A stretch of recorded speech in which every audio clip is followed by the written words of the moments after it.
ছোট্ট এই দোয়াটি পড়ে ঘুমিয়ে যান, সকালে উঠে ফলাফল দেখুন। দোয়াটি একদম ছোট্ট, আমি যদি বলি আপনাদেরকে, বলে হুজুর কমন দোয়া, আমরা তো সবাই পারি। এই জন্য ছোট্ট এই দোয়াটি পড়ে আজ রাতে ঘুমিয়ে যাবেন, সকালে উঠে ফলাফল দেখবেন ইনশাআল্লাহুল আজিজ। আপনি মাথা থেকে বোঝা নামিয়ে ফেললে যেরকম হালকা হয়, আপনি এরকম হালকা মনে করবেন। আপনি মনে করবেন আপনার সমস্ত গুনাহ মাফ হয়ে গেছে, এরকম একটা হালকা অনুভূতি আপনার ভেতরে কাজ করবে। খুশি হয়েছেন মনে হয় না? এই জন্য আমরা যদি ছোট্ট এই দোয়াটি পড়ে আজ রাতে ঘুমাতে পারি, সকালে উঠে ফলাফল দেখবো ইনশাআল্লাহুল আজিজ।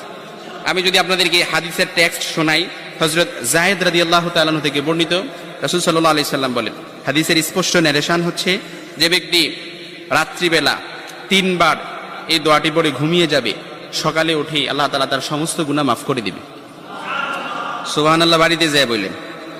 এই জন্য আজ রাতেই যদি এই দোয়াটি পড়ে ঘুমাতে পারেন, সকালে উঠে ফলাফল দেখবেন ইনশাআল্লাহুল আজিজ। দোয়াটি আমরা সবাই পারি, তবে আপনাদের মনোযোগ আকর্ষণ, আপনারা একটু আমার দিক অ্যাটাচমেন্ট বাড়ান। আমি আপনাদেরকে বলতেছি, সবাই পারি, আমার সাথে একটু ঠোঁট মিলাবেন।